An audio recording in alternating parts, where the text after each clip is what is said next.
Od nového roka má divadlo Andreja Bagara v Nitre novú riaditeľku. Na návrh výberovej komisie o tom rozhodlo krajské zastupiteľstvo.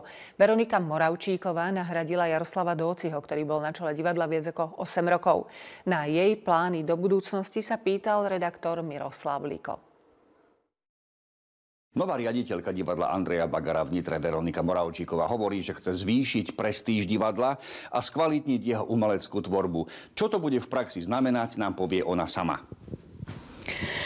Ja by som určite povedala, že by sme veľmi radi docielili to, aby sa divadlo opäť dostalo na tie popredné miesta v rámci iných divadiel minimálne v slovenskom kontexte a aby sme sa priblížili k tomu, čo v minulosti divadlo znamenalo, čo prinášalo, aké malo v minulosti miesto. To, na čom to staviame, alebo teda staviam aj ja v rámci už deklarovaného projektu, ktorým som sa uchádzala o túto pozíciu, tak je predovšetkým stabilná pozícia umeleckého šéfa, ktorým v našom prípade bude Michal Vajdička a tiež spolupráca s renomovaným dramaturgom Danielom Majlingom, ktorý tiež nie je tomu nitrianskému kultúrnemu prostrediu neznámy. Čo bude iné v porovnaní s nedávnou minulosťou? Napríklad pri výbere predstavení, ktoré ponúkate divákovi, je predpoklad, že divák si v repertoári nájde práve ten svoj žáner. Ide mi teda o pestrosť toho výberu. V tomto sme s Michalom Vajdičkom zajedno a často teda to hovoríme, že divadlo má byť pre všetkých. Čiže naozaj chceme, aby si v tom repertoári našli svoju ponuku aj možno povedzme náročnejší diváci, ale samozrejme aj ten náš tradičný divák, ktorý možno preferuje aj ľahšie žánre.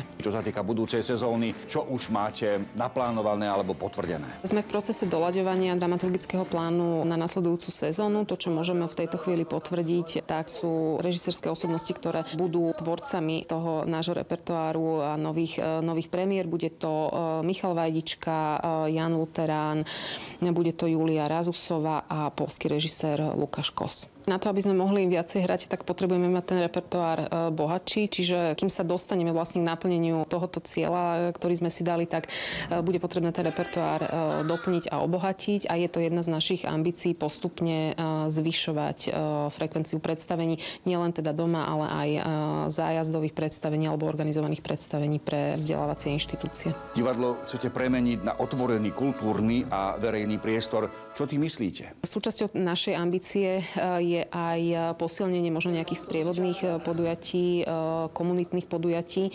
Čiže týmto spôsobom by sme sa chceli otvárať viacej verejnosti a rôznym teda cieľovým skupinám, či už sú to programy pre seniorov, alebo je to posilnenie programov pre mladého diváka.